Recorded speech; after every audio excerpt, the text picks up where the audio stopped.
everybody. How are you? Oh my goodness. It is good to be here with you guys. Woohoo! Welcome to Sunday Story and Art. Oh my goodness. Oh my goodness. I did not check email in the last half hour because Bob had dinner for us. And so I don't know if anybody besides Susan sent anything in. Let me check real quick. Live art. Oh, Tamara did. Oh, we'll pull those in and I'll get them. That'll be good. That's okay. We can do that when it's that time. I'll just do, oops, there. I'll pull it in. It'll work. So how is everybody tonight? Let me check in and bring in these over here. Oh my goodness. Linda is here with all of her wonderful hearts and everything. Namaste to everybody. Blankets for Tamara. Oh, it's cold down there. That's right. She's in our opposite season. And Lupe, the girl who has it going on her online shop. That's so cool. Very cool. Jumping on early, otherwise I get sidetracked and might miss it. I know that. It's too early and then I forgot. Yeah, what was it? One day I posted it at the wrong time. Yeah, getting there. You guys are so gracious about my foibles here. And there is Travel Dreamer 46. Fatima, how are you doing? Susan's here. And last week, but nobody else was. Yeah, last week I said I was going to not be here last Sunday because my sisters and I were out for Sisters Weekend. And where were we? Oh, we were on Vashon by that time in the evening, and it was at a place called the Driftwood Retreat. It was right on the water on the west side of Vashon Island on Cason Inlet, and it was, oh my gosh, it was absolutely beautiful. There were sea otters running around, and it was just a hoot. And we had way too much wine and frivolity going on for me to be doing live. Plus, there was no connection. Anyway, it's late. Yep, and the hot water bottles. So panicking. So sorry. Went out for your birthday lunch. Susan missed all of you. Oh my goodness. Yep, you only just sent it. I'll pull it in. It's no big deal. I can get it. You guys will just have to put up with my little flump full foibles through and through. I have some stuff to share with you today though, and I'm gonna kind of switch it up before we do the I'm gonna share one story before we do show and tell because it kind of fits with that and then gets us in the mood. Woohoo! Let's see who else is here. Everybody's checking in with each other. Sound back. And good. Oh, is my sound okay, Lupe? Because I think I have it set. It's showing that I'm sounding. And the trolls you shared. Oh my gosh, yeah, I have those to show you guys, to show everybody. They're pretty darn fantastic. And is this system audio? You guys can all hear me, right? Please tell me so. Because for some, oh, good. Whew, thank you, Susan. Perfect. I'm going to assume that that's for sound. All right, so we're going to start with a story, and then we'll do show and tell.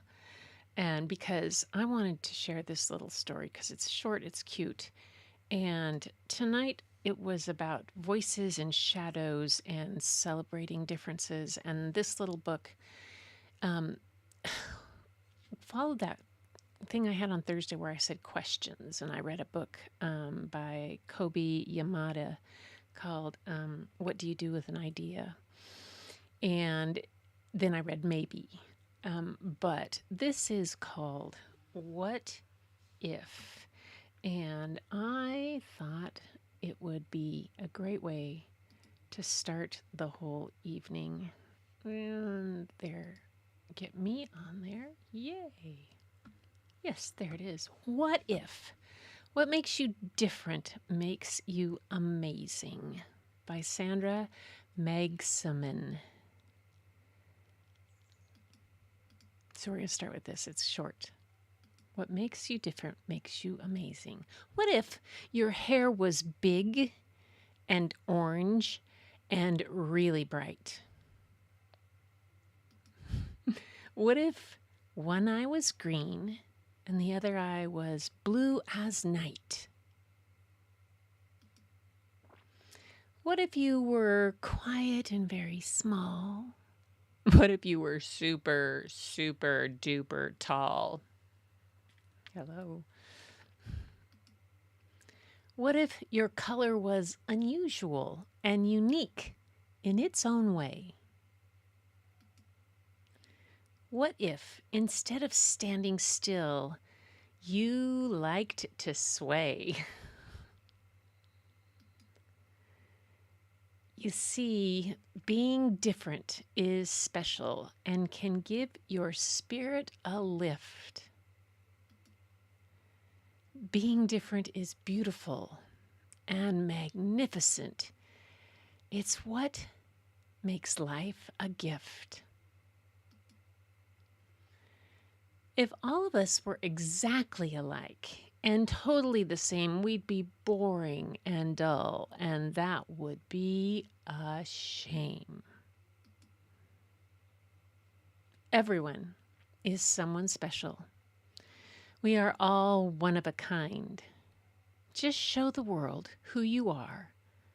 Let your you-ness shine.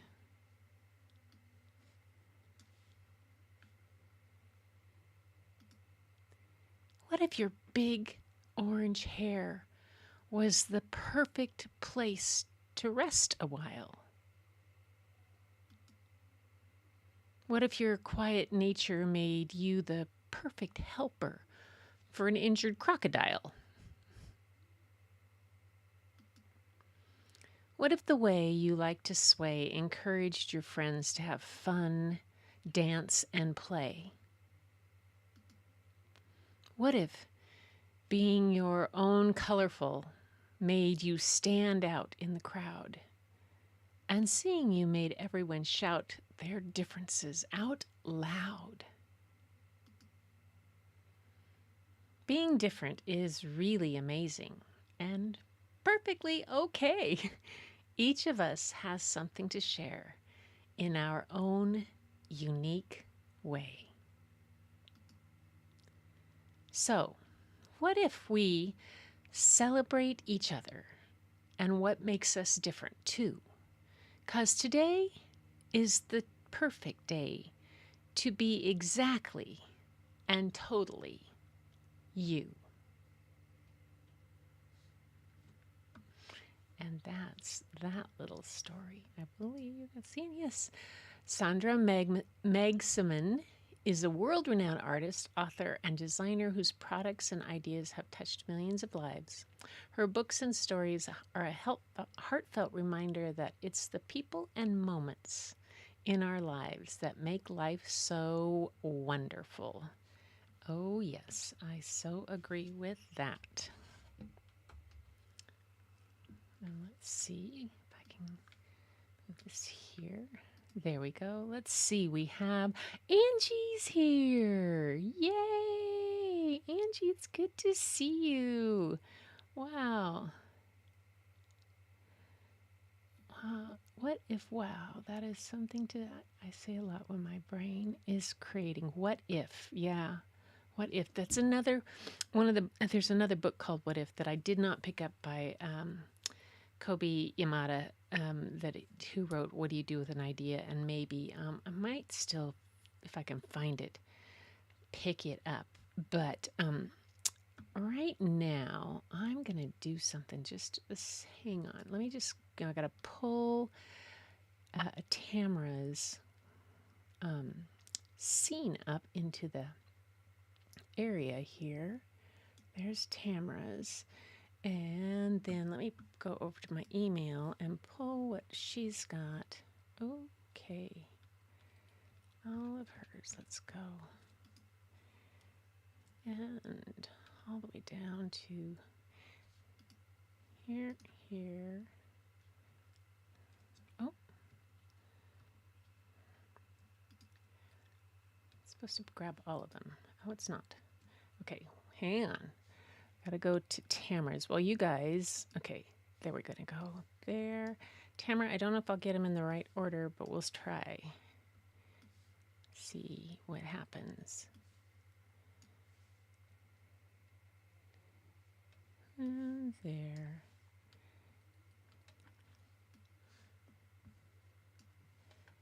Okay.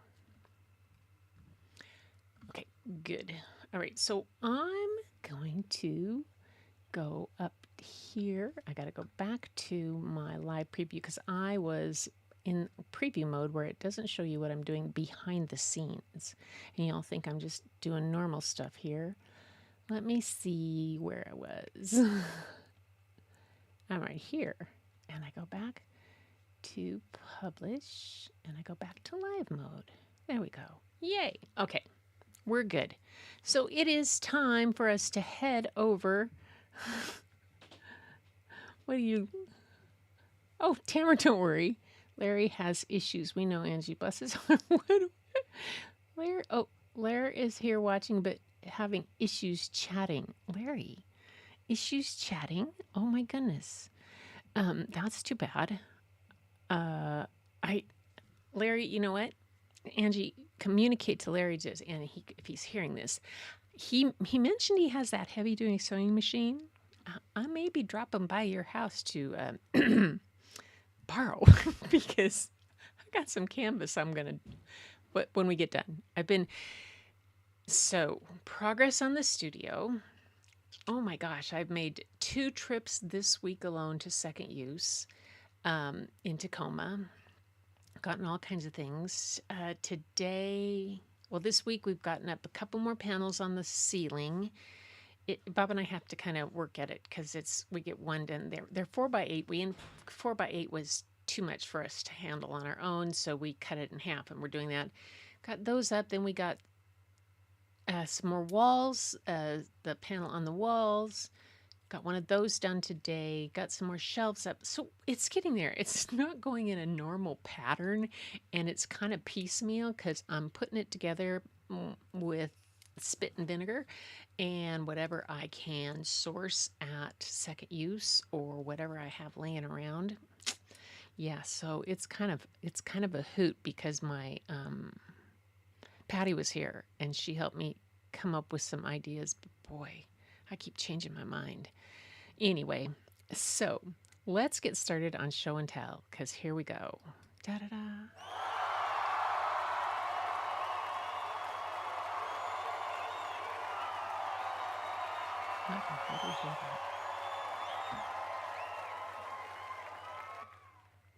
Okay, so this is Susan's, and she says this is using the scoop and drag technique in pouring.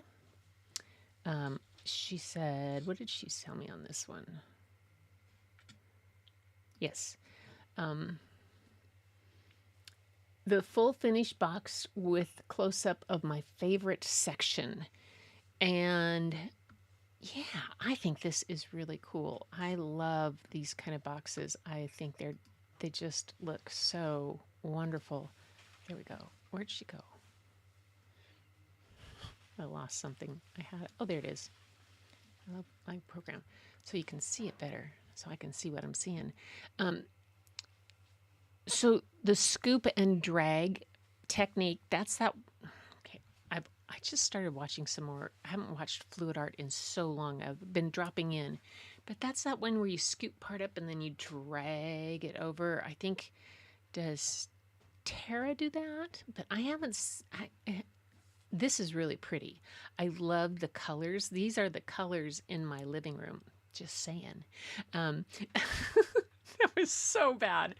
Our wall color is that turquoise in the living room, and then the couch is made up of those, the yellow, the sand color, and the turquoise, and some little browns and blacks. So that's very cool. Love it. Well done, Susan.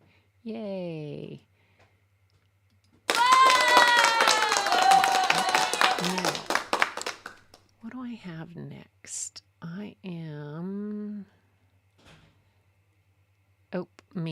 Okay, so so you guys, you can see.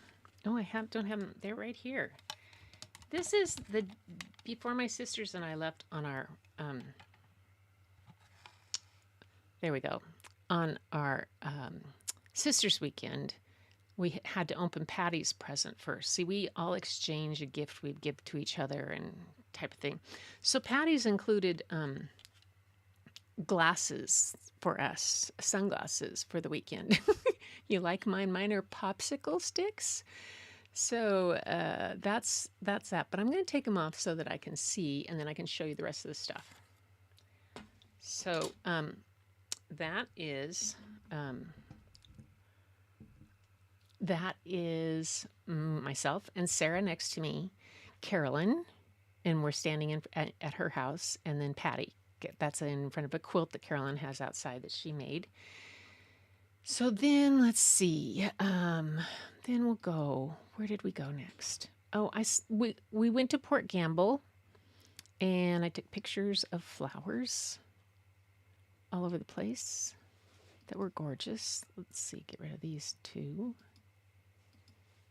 And there was this beautiful, huge bush that had this dogwood plant, and that was my grandmother's favorite flower. So that was fun. So those are those guys. And then the trolls. Okay.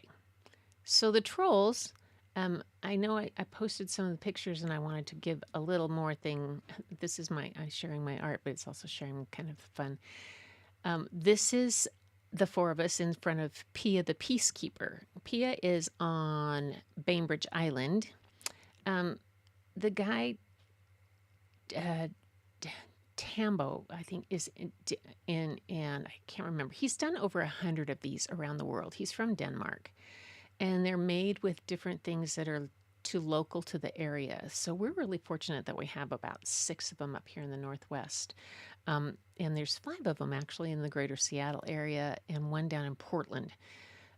It only takes him no more than 72 hours to put him up with a team of people. This one is right across the street from a local school in Bainbridge.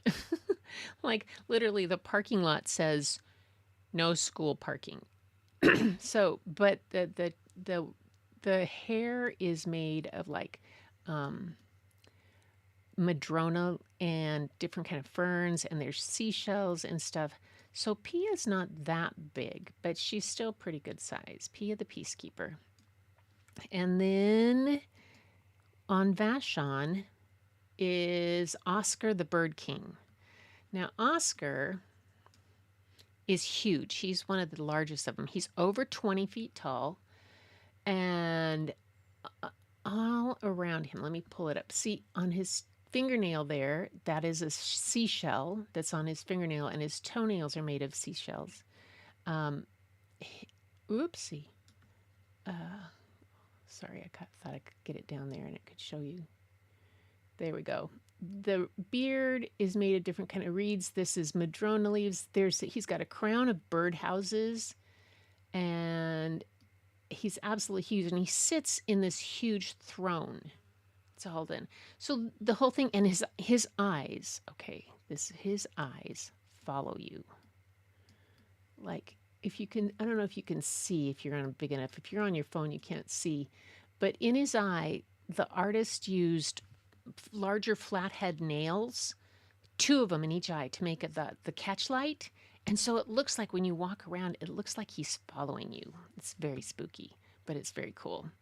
And that's Oscar the Bird King, and he's on Vashon. And then this guy, this is Brunida, and Brunida is in West Seattle. And I tell you, it's a good thing we didn't go to this one first, because you'll notice how we're all pretty red-faced and sunburned. Patty just about, yeah. This was the walk down. It's down in Seattle at Lincoln Park in West Seattle, near Coleman Pool. And I had forgotten what a hike it is to get down to Coleman Pool, because it's been 30 years since I've done it. Well, maybe not 30, 20 years since I've done it. At a swim meet that I attended there where Annalena was swimming. But um, the walk back up is very steep, and it was up.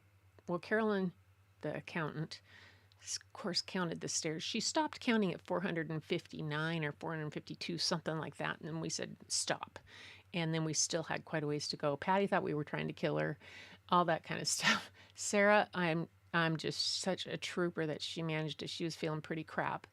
And the the medication they have her on and just is not making her happy. But anyway, this is Brune Ida, and she is playing a flute, calling in the orcas, and the song for the orcas. So that's Brune Ida. Okay, and now I have to show you. Let's see, what was I going to show you next? Oh, here. This. Okay, now I'm going to show you what my sisters made on presents. So that is what Patty made us, a flower pot that she painted and put sunglasses on and put a readout on it. I think, and no, these are from Sarah. Plus, she gave us bubble wand. We had quite the time with bubble wands and these little kind of fun, in a sketchbook. Then Carolyn made these things. She made us all like a little bag that could hold art stuff. It has zippered and it's inside, and she quilted it. And she made napkin sets for everybody, and this little thing to hold them in, this cute little thing. Okay, I know this is not my art, but I'm bragging on my sisters. And then Sarah made pot holders for us. Actually, those are for Bob probably, because I don't, But this is like a tea cozy thing to sit your cup of coffee on. That's for me. Anyway, all kinds of wonderful stuff that we had, and that was just so much fun. So, yay! Let's see. There we go. Go to find Tamara. Where'd she go? There she is. Okay, now, Tamara, I have to read your email here because I didn't get a chance to disconnect that thing. Sorry. Within the light is the acrylic on. Okay, she must. I've got these, I think, in reverse order. Okay, I think this is the caretaker. This is the caretaker. I'm going backwards from your thing. And it is. Oh, there they. Where am I? Hang on, let me see. Yeah, this is the caretaker. I'll turn all the other ones off so I can get to it. There we go. Okay. And she says this is scraps to collage, bits and pieces to collage. Very cool on that one. And then what happened here? Oh, I get it. Hang on. I hit the wrong thing. There we go. Here we go to the next one. This is a photo. Mother Nature's a photo. I put in some lines where I saw a face. I see faces and everything. I think that's that one. Okay. Mother Nature, yes.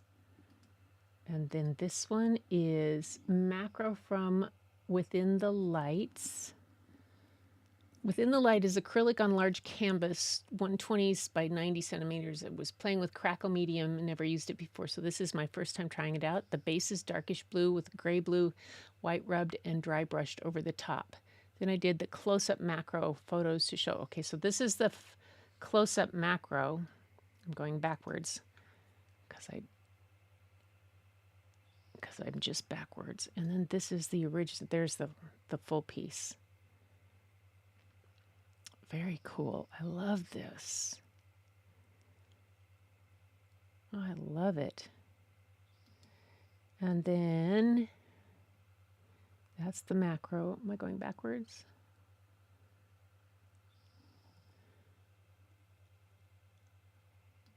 And then this is Within the Light. And this is Within the Light is acrylic on large canvas.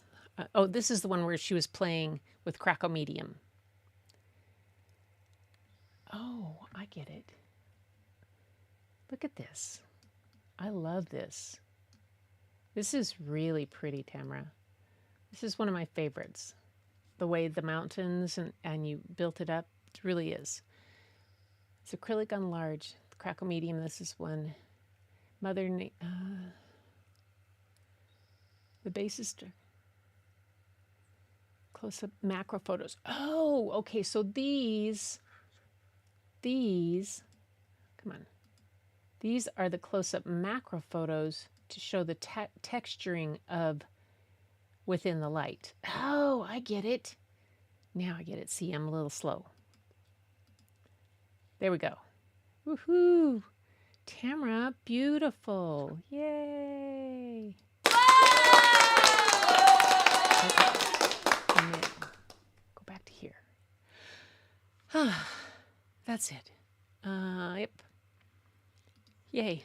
Okay, that book I'm done with. Now I'm on this one, I think.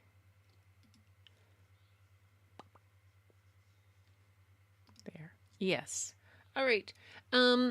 My next book I'm going to do is a book. It's a biography.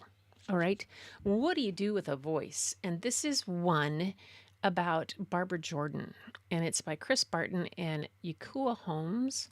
And this is the illustrator, Yakua Holmes. She frequently draws her subject from her experiences growing up in Roxbury, and she's perfected collage as a medium. She's worked in collage based on her subjects, made from cut and torn papers, investigate family histories, relationship dynamics, childhood impressions, and the power of hope, faith, and self-determination. Recalling a quote from American artist Romari Bearden, "I do not need to go looking for happenings, the absurd or the surreal, because I have seen things that neither Dali, Beckett, Ionesco, nor any of the others could have thought possible. And to see these things, I did not need to do more than look out my studio window." Oh, she says she looked out her window for the subjects in her collage, too. And then the illustrate author is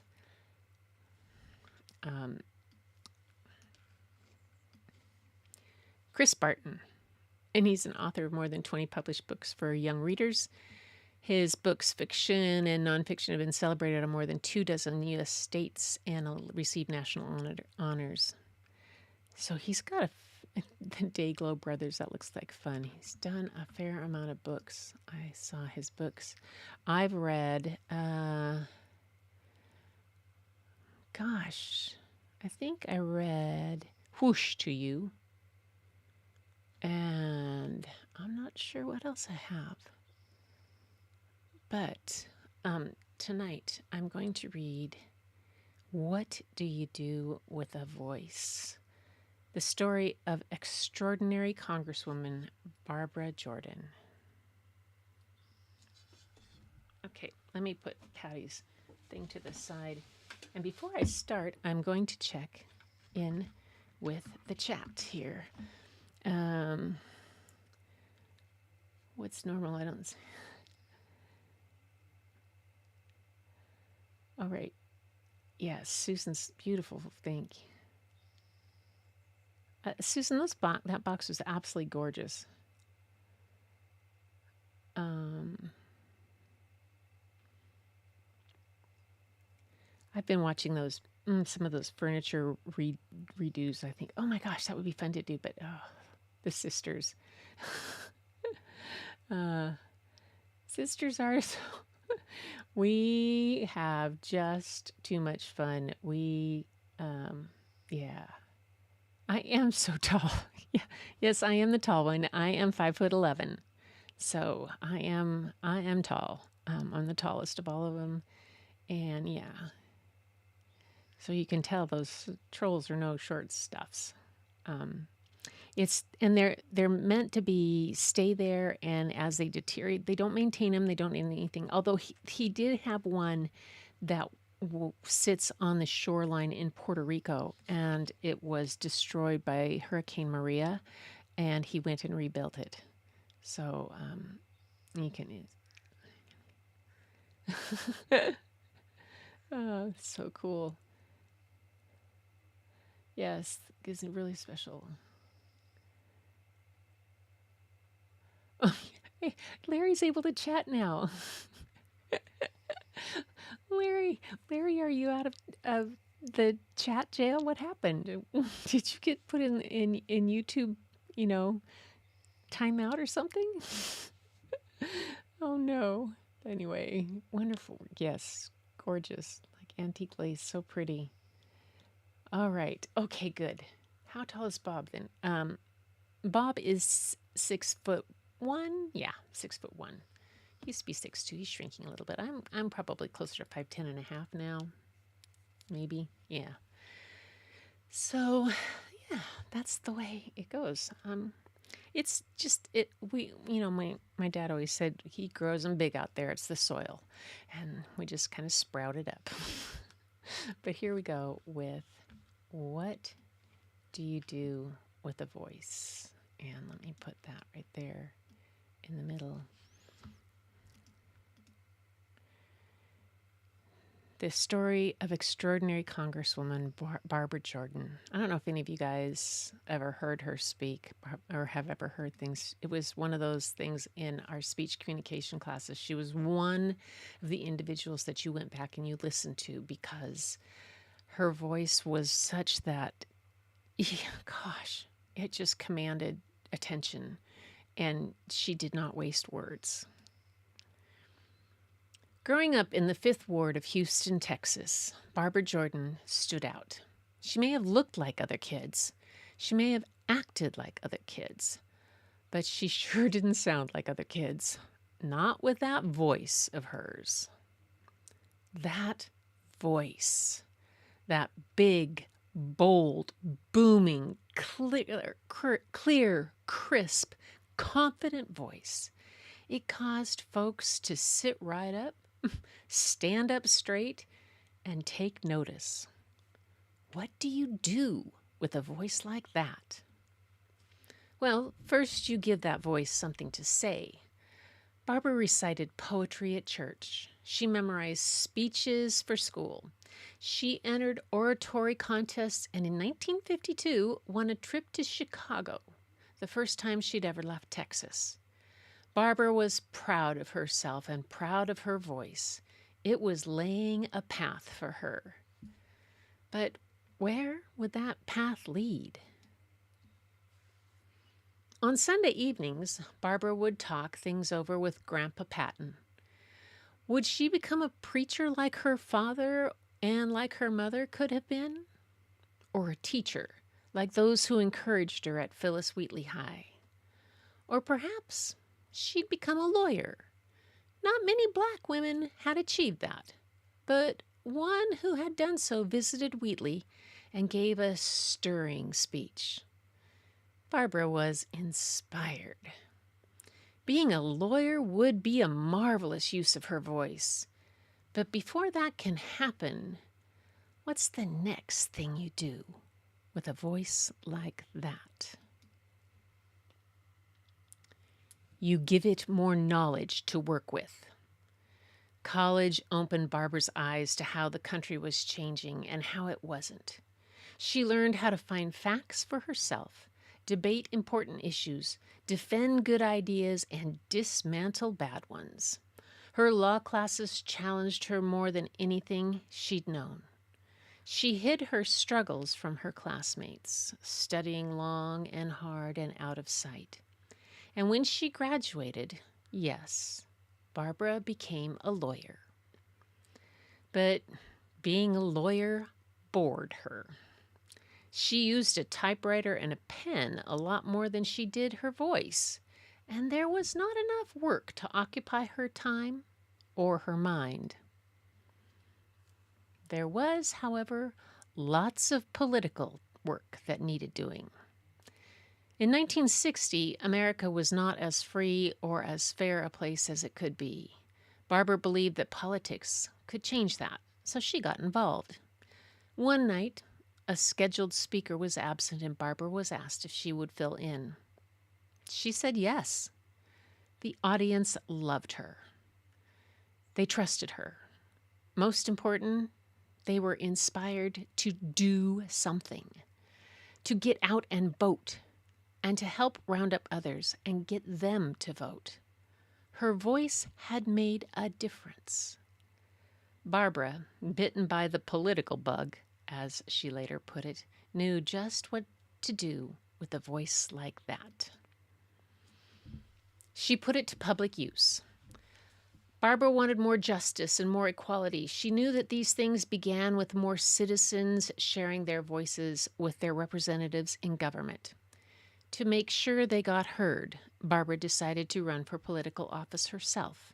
So she ran, and she lost. And she ran, and she lost. "I have no intention of being a 3-time loser," she said. She ran again. This time she won. As a Texas state senator, Barbara represented the people she had grown up among. Before, she'd merely trusted in the political system. Now, she was part of it. When it works right, the system makes laws that improve our lives, and it makes sure that people, both the powerful and the powerless, follow those laws. Changes to our laws sometimes come from raising a ruckus outside the system, but Barbara's way was to make change from within. Sometimes that change, such as higher pay for farm laborers and more aid for people who got hurt at work, took place in public through debates on the Senate floor. Sometimes it didn't. Barbara got to know the other senators as individuals, and despite their differences, they came to relate to her in the same way. When each listened to what the other had to say, they could hear what was important to them, and it helped them all do a better job. Other Texans who had never paid any attention to women of color heard the wisdom in her voice, which helped them do better too. Well then, what do you do with a voice like that? You share it with the entire country. In her next election in 1972, Barbara moved up to the United States Congress in Washington, D.C. Soon came a troubled, confusing time for the nation. President Nixon, it seemed, had broken the law, and Congress had to decide what to do about it. On a TV broadcast seen throughout the country, Barbara used her voice to show them the way. She reminded her audience that the Constitution is the document governing all the laws in the United States and applies to all its people. Then she explained in her big, bold, booming, crisp, clear, confident tone how the president's actions had gone against that document. "My faith is in the Constitution is whole, it is complete, it is total, and I am not going to sit here and be an idle spectator to the diminution and subversion, the destruction of the Constitution." The Constitution, Barbara said, must be preserved. The president, Barbara said, must go. The president went. That speech made Barbara a star. She shone like a bright light in a dark place. Barbara would have loved spending more nights under actual stars, camping and singing with her friends, but the public wanted more of her and more from her. She delivered, battling to protect the rights of Mexican-American voters and others against discrimination. There were whispers and rumblings of what might be next for Barbara. The U.S. Senate? The Supreme Court? Could she possibly become Vice President Jordan? Who knew how high she might rise? So many people had so many hopes for Barbara. In her voice, they knew there was much to admire. How she spoke for those who had less power. How she spoke for those who possessed quieter strengths than her own. How she spoke for those who did not want to be limited by their weaknesses. But the public did not know that this last group included Barbara herself, who had been privately struggling with a nerve disease called multiple sclerosis since her earliest days in Congress. Nor did they know that Barbara had begun hearing another voice.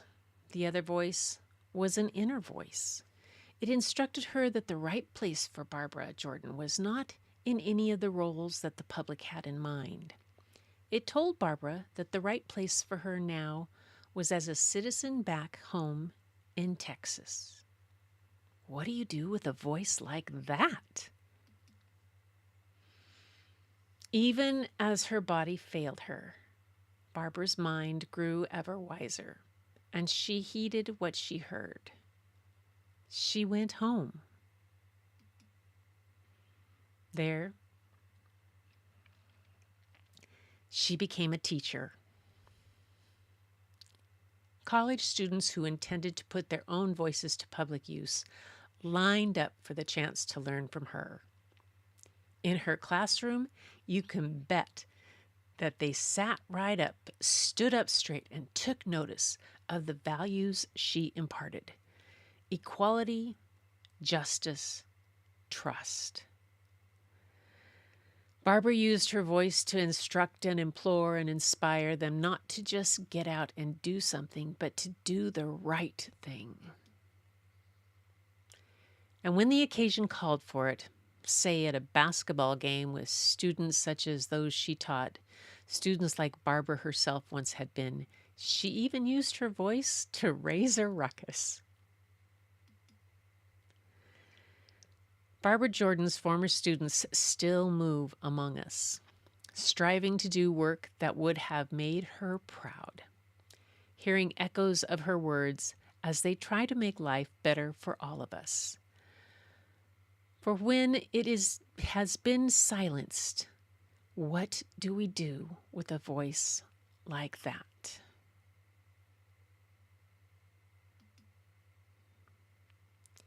We remember it and we honor it by making our own voices heard.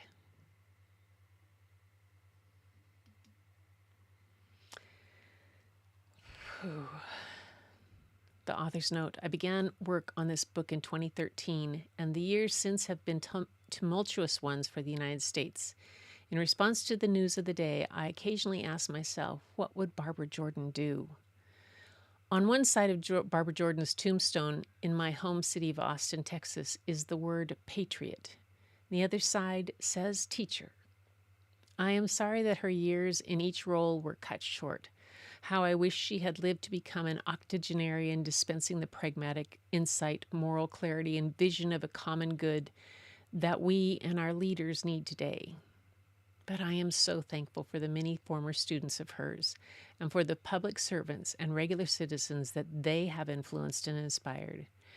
We are a better nation as a nation for the ripples sent out among us by the examples that Barbara Jordan set during her lifetime. May we all honor her memory through teaching and patriotism that are ever more informed, involved, and inclusive. She died at the age of 59 on January 17th in 1996.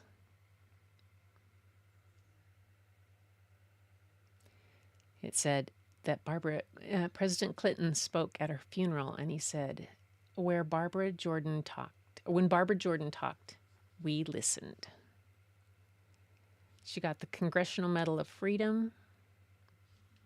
Quite a lot of wonderful things. Amazing, huh? Yeah. So that, yeah, the collage in that book is just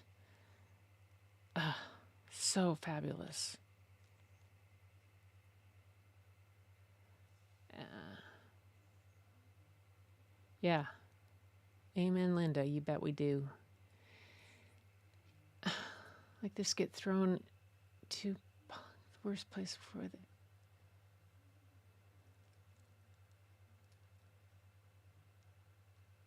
It's getting. I'm going back and seeing what I missed. Anyway, that the collage in that the artwork was amazing, and I think what it was just because her life was so. I think that the way the collage shows the texture and the depth in the storytelling, it just enhances who she was because she was just a woman of so much depth and so big in so many things that she did. I just so many people that she touched. Just absolutely amazing. Absolutely amazing. And then I have one last book for the night, and it is Pride Month, and I found this cute little book called My Shadow is Purple. And in honor of the diversity and the voices being heard and the differences being celebrated, I thought I would share this cute short little book called My Shadow is Purple by Scott Stewart. My dad has a shadow that's blue as a berry, and my mom's is as pink as a blossoming cherry. There's only those choices, a 2 or a 1, but mine is quite different. It's both and it's none. If theirs are straight, then mine is a circle, for my shadow's different. My shadow is purple. My shadow loves playing with all sorts of toys, things loved by girls and things loved by boys. I dance with the pinks as they turn and they spin, and play sports with the blues as they lose and they win. Some of my friends think I'm simply confused, but the thing I love most is not having to choose. Some tell me I'm blue, only blue can be strong, but my mom's strong too, so I think that they're wrong. Some tell me I'm pink, 'cause pink's the most caring, but Dad's always crying and loving and sharing. Why can't I love sport and dancing and trains and ponies and glitters and engines and planes? Why must I choose and exclude all the rest? I love choosing both because both is the best. And now it is time for the greatest event. The school dance is here. The invite's been sent. I'm ready to rock, and I'm feeling cute. My mom made my skirt, and my dad made my suit. I bounce through the door, and I gasp as I enter. The room's split in two, right down the center. Blue shadows go left, and pink shadows go right. Once we're split up, we'll kickstart the night. Everyone laughs as they head to their zones. I'm right in the middle. I'm left all alone. I look to the left where the shadows are blue. They wave me over saying, "You are blue too." Then I look to the right and I struggle to think. They call me over. "Come on, you're pink." The teacher walks up, looking rather amused. "I know you are different, but now you must choose." My heart just starts racing, and tears fill my eyes. I know I must choose, but don't understand why. The room has gone quiet, and everyone's looking. My cheeks are so red, they feel like they're cooking. If I cannot be purple, then I cannot stay. I'll leave and go home, I quietly say. I slowly start walking. My legs are like jello. A voice breaks the silence. My shadow is yellow. My eyes open wide. My shadow, it gawks. A child walks to the middle, looks up and talks. There's more than two colors our shadows can be. I was too scared before, but blue is not me. I know from outside blue fits like a glove, but my shadow's yellow, which to me feels like love. They turn with a smile and take hold of my hand. Who wants to join us? There's room here to stand. At first, no one moves. Then a hand's in the air. My shadow's as brown as a big grizzly bear. My shadow's red. Mine's silver. Mine's green. Mine's violet. Mine's orange. Mine's aquamarine. They all rush to join us, whatever their color. Blue, pink, and purple, and shadows called other. I look at each shadow. No two are the same. On each happy face, there's no trace of shame. Each different and special and fully unique. No colors stronger and no colors weak. The teacher comes over as we're joined as one. Whatever your color, start dancing, have fun. And that's the book by Scott Stewart. He's a best-selling children's book author who's committed to creating content that empowers kids. His books have appeared on numerous bestseller lists, as well as being shortlisted for the ABIA Children's Book of the Year and CBCA Notable Picture Book of the Year. He's got a Dancing with Dragons, Crocs doing yoga. Oh my goodness. Grandma's Prickly Secret, Facing the Wave, Shark at My School, Get Out of My Tent, Rory the Lion. Oh, I'll have to find that one for my granddaughter named Rory. I love that. Did the illustrations himself too. Yay. There we go. And that's that one.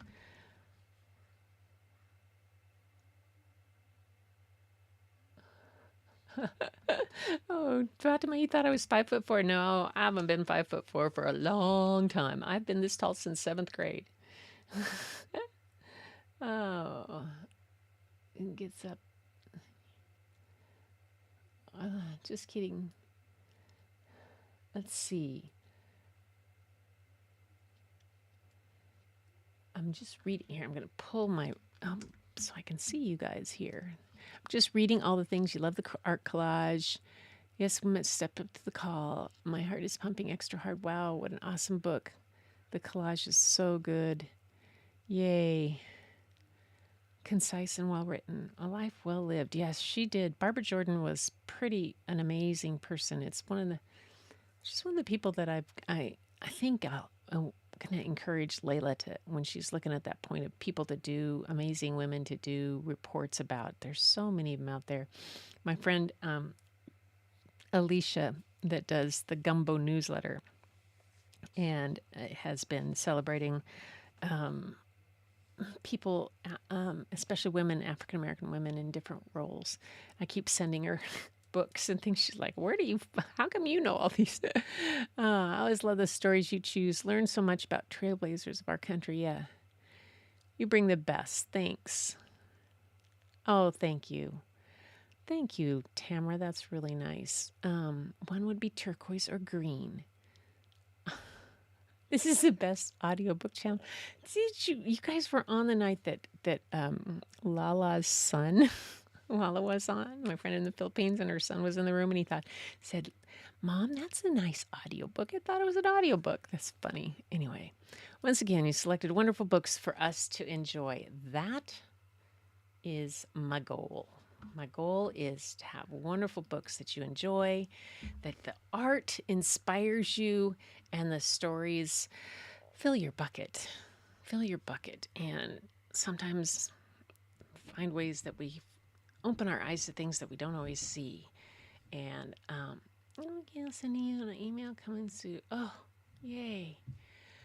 All right. So, you guys, that is it for the evening on this.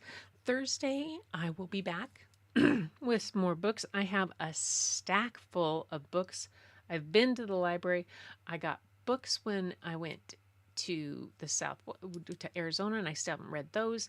I picked up, I still haven't read this other book I got, the candy dish that I got. Oh my gosh, that one. I just have a stack of them. Yes, and I'm excited to share them with you guys. And I can't keep them out of the library too long because they need them back. Anyway, you guys, my story time has time to kind of wind down. We've got the Olympic trials. We've been watching the U.S. track and field. Of course, it's down in Eugene, and it's always my daughter's hometown, and it's always fun to see the track and field down there on the tracks that she ran in college, and all of that. And then the gymnastics trials are on. The swimming trials were last week or the week before. We watched all of those. Oh my goodness. Yes, sweet dreams to everybody, and I am heading out the same too. But everyone, thank you so much for being here. Thanks for filling my bucket. Thanks for just giving me this opportunity to not only bring these books to you, but to keep doing something that kind of expands my own knowledge and my own focus around it. It just lifts me to be able to do this. So until where to go next time, everybody, pop on your popsicle glasses and keep looking for the beauty hidden in plain sight. It's all around you, you know. But the first place you'll find it is when you go look in the mirror. I can't look in the mirror because I can't see, but you do it and you'll see beauty. See you next time on Thursday.